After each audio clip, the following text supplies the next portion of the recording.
Hello friends, welcome back to my channel. I hope आप सब ठीक होंगे। तो फ्रेंड, इस वीडियो में हम बात करेंगे संभावना सीट के बारे में कि एक्चुअल में उनके इंटीरियर डिज़ाइनिंग कराने के बाद क्या क्या फ्लॉज हैं, क्या क्या प्रॉब्लम्स वो फेस कर रही हैं, इसमें किसकी गलती है। मैं अपने पॉइंट ऑफ व्यू को ज़रूर रखूँगी कि इंटीरियर डिज़ाइनर रॉन्ग है कि संभावना सेठ, और क्या क्या चीज़ें हमें सीखनी चाहिए उस पर भी हम ज़रूर डिस्कस करेंगे। लोगों के ओपिनियन को भी ज़रूर डिस्कस करेंगे। तो वीडियो के एंड तक बने रहें। फ्रेंड, मैंने अपनी ड्राइंग के थ्रू बताने की कोशिश की है, आप मेरी ड्राइंग पे पूरी नज़र रखें, और अगर मेरे एफर्ट्स आपको पसंद आए तो एक चैनल को सब्सक्राइब करके वीडियो को लाइक ज़रूर करें, और जो भी आपके पॉइंट ऑफ व्यू है कमेंट्स के थ्रू ज़रूर बताएं। फ्रेंड, वीडियो स्टार्ट करती हूँ। फ्रेंड्स, कंट्रोवर्सी की स्टार्टिंग ऐसे हुई कि संभावना सेठ ने एक मकान रेंट पे लिया। एक्चुअल में उनका अपना मकान 6 BHK का अपार्टमेंट मीन्स रेडी हो रहा था। तो जब उन्होंने ऑडियंस को सबको बताया, अपने व्यूअर्स को बताया, तो सब लोगों ने कहा कि चलो अच्छा है। इन्होंने कहा हमें ये मकान बहुत छोटा पड़ता है, अब हम इसलिए यहाँ रह नहीं सकते। डॉगीज़ को भी, जो उनके पेट्स हैं, जो उनके बेबीज़ हैं, उनको भी थोड़ा सा मतलब प्लेस मिल जाएगा कि वो थोड़ा-सा प्ले कर सकेंगे, प्लेइंग एरिया मिल जाएगा। तो जब उन्होंने लिया तो पहले तो इस बात पे भी कंट्रोवर्सी हुई कि भैया आज दिखाऊँगी, कल दिखाऊँगी, आज दिखाऊँगी, कल दिखाऊँगी। तो लोगों ने, जब व्यूअर्स ने उनको बहुत ज़्यादा कॉल आउट किया, तो फिर उन्होंने वो मकान दिखाया, अपार्टमेंट दिखाया। अपार्टमेंट दिखाने के बाद उन्होंने एक बात और क्लियर की कि कोई अगर इंटीरियर डिज़ाइनर हो, अच्छा तो आप मुझे बताएँ। उसी समय के बीच में हो सकता है कि उनको उनका जो फ्रेंड कोई था, उनकी फ्रेंड की सिस्टर ने अप्रोच किया एज़ इंटीरियर डिज़ाइनर। तो उनको ये प्रॉफ़िट था कि भई मैं आपको गाइड करूँगी, और इसके बदले उनका भी एक छोटा-सा यूट्यूब चैनल था। उनके माइंड में ये था कि कल को वो यूट्यूब चैनल के लिए संभावना जी आएँगी, क्योंकि आपको पता है संभावना जी का नाम है, तो ऑब्वियस सी बात है, कोई भी यूट्यूबर अगर आता है तो अपनी ऑडियंस को किसी दूसरे के चैनल पे ज़रूर कुछ ना कुछ परसेंट तो जाता ही जाता है। तो उन्होंने भी कहा ठीक है। एक लमसम अमाउंट जो था आइकिया ने दिया था, बट इन्होंने कहा नहीं, आइकिया का जो प्रोडक्ट्स हैं, जो चीज़ें हैं, वो अच्छी नहीं है, वो वार्डरोब और बेड्स अच्छे नहीं हैं, तो मैं इससे बेटर बना के दूंगी। अच्छे से काम चल रहा था, काम हुआ। बीच में भी जैसे कर्टन्स के पीछे बातें चली, कलर्स के पीछे बातें चली। तो इवन बहुत ज़्यादा संभावना जी फ्लेक्स करती थी अविनाश जी के आगे कि तुम तो कुछ करती नहीं हो, तो अपने हस्बैंड के आगे, तुम तो कुछ करते नहीं हो, मुझे ही सब करना पड़ता है, मुझे सब देखना पड़ता है। मैं अब गई, अब मैं रात को आई, मैं थक गई, मैं ये वो, ठीक है। जब इन्होंने अपना टूर दिया तब भी उन्होंने बड़े खुश थे कि ये हमारा बेड है, ये हमारा वार्डरोब है, सब कुछ। प्रॉब्लम स्टार्ट हुई जब इन्होंने शिफ्टिंग की। शिफ्टिंग करते ही धीरे धीरे धीरे धीरे चीज़ों की में जो प्रॉब्लम्स थी वो पता चलने लगी। सबसे पहली चीज़ तो अगर देखा जाए तो जो उन्होंने सोफ़ा लगाया हुआ है वही बड़ा ऑड सा लगा। रूम के अकॉर्डिंग सोफ़ा ही बहुत बड़ा था।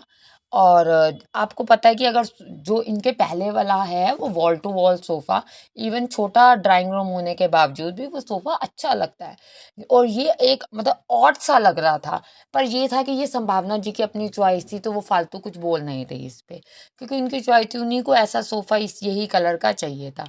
फिर आगे कॉफ़ी टेबल की बात की जाए तो उन्होंने उधर इतनी हौच-पौच की है कि उस पे भी लोग कह-कह के थक गए हैं कि इसको बिल्कुल खाली रखो, अच्छा लगेगा। बट वो बड़ी वाली कॉफ़ी मशीन, छोटी कॉफ़ी मशीन, उसके साथ छोटे-छोटे पिक्चर्स ले लो, या फिर जो भी जितने भी यूटेंसिल्स काँच के ले लो। तो मतलब कहने का मतलब ये है कि वो, ये तो चीज़ मैं भी समझती हूँ कि वो बात किसी की मानती नहीं, कि उनके हस्बैंड ने भी कहा कि ये इतने सारे कप हैं कि आप मोस्टली जो है आप डिस्कार्ड कर दो, बट वो उसके लिए रेडी नहीं है। तो उसकी वजह से वो ऑड लग रहा है। और रह गई बात, देखो, जैसे उन्होंने स्विचेस के लिए बात की, तो स्विचेस के बारे में तो जो लगे हुए आते हैं वो तो ऑलरेडी जो अपार्टमेंट बनाते हैं उन्हीं के थ्रू आते हैं, तो ये चीज़ तो संभावना जी को पहले देखनी चाहिए। हाँ, पर कई चीज़ें जैसे इन्होंने वार्डरोब अब चेंज कराए, क्योंकि जो उसके शीशे हैं वो लग रहे हैं, और पलाई जो बेड की है वो फूली हुई है। तो ये सब चीज़ें तो जो मिली वो बहुत हद तक गलत थी, क्योंकि अगर आपने एक इंटीरियर डिज़ाइनर कर दिया तो इंटीरियर डिज़ाइनर का ही लास्ट सारा काम होता है। पर थोड़ा-सा संभावना जी की ये गलती होगी कि उन्होंने ध्यान नहीं दिया, और उनकी ऑडियंस भी यही कहती हैं कि भैया वो आई तो सिर्फ और सिर्फ बालकनी में बैठी रही।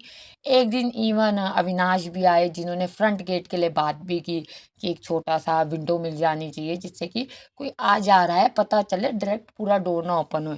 इस पे भी संभावना जी ने बहुत बहस की, इस पे भी ऑडियंस ने बहुत कुछ बोला कि ये गलत है, अविनाश जी सही हैं। संभावना जी पर एक नेचर है कि वो किसी की सुनती नहीं है। फिर उसके बाद उनके जो इंटीरियर डिज़ाइनर हैं उन्होंने भी बात की कि हमने तो 1 रुपया भी नहीं कमाया, हमने तो जो कुछ किया दोस्ती में किया, हम लोग तो इतना कुछ सुन रहे हैं। हम लोग कॉफ़ी पीते थे तो इस पे भी बात बन जाती थी, इस पे भी हम सुनते थे। अगर हमने कर्टन्स किए तो उनकी चॉइस के कर्टन्स थे, बट बातें हम पे बन गई। ये चीज़ें तो उनको देखनी चाहिए। पर देखो, इंटीरियर डिज़ाइनर का मतलब क्या होता है कि वो हर एक चीज़ देखे। अब अगर आपने एक वार्डरोब बना के दी, उसमें डेप्थ ही नहीं दोगे तो ऑनर भी देखे, बट ऑनर को इतनी नॉलेज ही ना हो, क्योंकि पहले ही संभावना जी ने कह दिया मुझे इतनी नॉलेज नहीं, मेरे पहले वाले दोनों मकान जो है वो मेरे पापा ने ही इंटीरियर किया था, तो मैं तो नॉलेज रखती नहीं। तो वो चीज़ें जो होती हैं वो चीज़ें सबक भी दे के जाती हैं, जो कि अविनाश जी का कहना सही है कि भैया बहुत सारा सबक दे के गए। इवन आप देखो कर्टेन्स में जो अंदर लगा होता है वो हल्का सा जस्ट वो रॉड का ही है जो दबी हुई है, जिसको इंटीरियर डिज़ाइनर को खोल बंद करके देखना चाहिए था। सोफ़े के लिए अगर संभावना जी कह रही है तो उनको क्लियर करना चाहिए था। एक लैपटॉप पे एक पिक्चर दिखा देनी चाहिए थी कि इतना एरिया तो ऑलरेडी कवर हो जाएगा आपके सोफ़े से, साथ में डाइनिंग टेबल भी है, साथ में कॉफ़ी टेबल भी है, तो इतने बड़े ड्राइंग रूम के होने का फ़ायदा क्या अगर उसमें चीज़ें भर दी जाएंगी। तो ये भी नहीं की गई। उसके बाद क्या कहते हैं, इन्होंने जो इनकी मदर इन लॉ के रूम का वार्डरोब है उसको तो अभी छेड़ा ही नहीं, उस पर तो वो अभी फालतू बात ही नहीं कर रही, क्योंकि वो ये कह रही है कि अभी जैसे भी है हम इसमें एडजस्टमेंट करेंगे। क्योंकि ऑब्वियस सी बात है, एक वार्डरोब 10 दिन के अंदर डिस्कार्ड कर देनी और नई लगानी बहुत मुश्किल काम होता है। अविनाश जी ने ये बात भी कही कि जिनका खर्चा होता है वही समझते हैं, बिल्कुल सही कहना है। अब देखो, इंटीरियर डिज़ाइनर का मानना ये था कि हमने तो सब कुछ इनकी आंखों के आगे किया, हम तो सब कह रहे थे कि भैया आप बिल पे करो, आप बिल पे करो, तब इन्होंने मना कर दिया। और अब संभावना जी और अविनाश जी ये कह रहे हैं कि हमारे पास किसी भी एक चीज़ का भी बिल हमारे हाथ में नहीं आया। देखो, बिल ना आने की वजह ये थी कि जब आपने सब कुछ ही इंटीरियर डिज़ाइनर पे डाल दिया तो वो तो फिर उस अकॉर्डिंग करेगा। अगर आप उसको 5 लाख दोगे तो ऑब्वियस सी बात है 2.5 में वो काम करेगा, या 4 में वो, 3 में वो, सम जो भी लमसम अमाउंट में करेगा, और फिर अपना प्रॉफिट तो वो रखेगा ही रखेगा। और मुंबई जैसे आपको पता है शहर में आप लगा लो, ये अमाउंट कोई बड़ा नहीं है, पर हाँ, जिस तरह के इन्होंने अराउंड 10 लाख रुपीज़ पे किए हैं, उसके अराउंड सामान भी नहीं है। इवन किचन तक उन्होंने कही कि जो हमारे जो ऑनर हैं उन्होंने ही हमें डिज़ाइन करके दिया है, किचन के लिए हमने एक पैसा भी पे नहीं किया।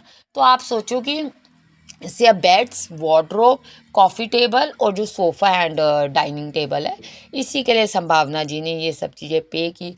तो ये थोड़ी सी ज़्यादा है, ये जो ठीक है। संभावना जी भी ये कह रही हैं कि सबक मिलता है, और उनका भी कहना ये है कि किसी पे अंधा विश्वास नहीं करना चाहिए, जो सही बात भी है कि अंधा विश्वास नहीं करना चाहिए। पर जो इंटीरियर डिज़ाइनर है वो इस बात से डरे हुए हैं कि जो इतनी बड़ी ऑडियंस थी जो उनके पास आनी थी, उन्हें उम्मीद थी कि ऑडियंस हमारे पास आएगी, वो सारी नेगेटिव हो चुकी है। उनका जो अभी ब्रांड बनना स्टार्ट होना था वो ब्रांड ज़ीरो हो चुका है, क्योंकि काम ही नहीं सही हुआ। तो काम ना सही होने से ये चीज़ हुई है। आपका क्या कहना है फ्रेंड? मैंने अपना पॉइंट ऑफ व्यू रखा, आप भी कमेंट्स के थ्रू अपना पॉइंट ऑफ व्यू रखो। चैनल को सब्सक्राइब करके मुझे सपोर्ट करो, वीडियो को लाइक करो। Thank you for watching.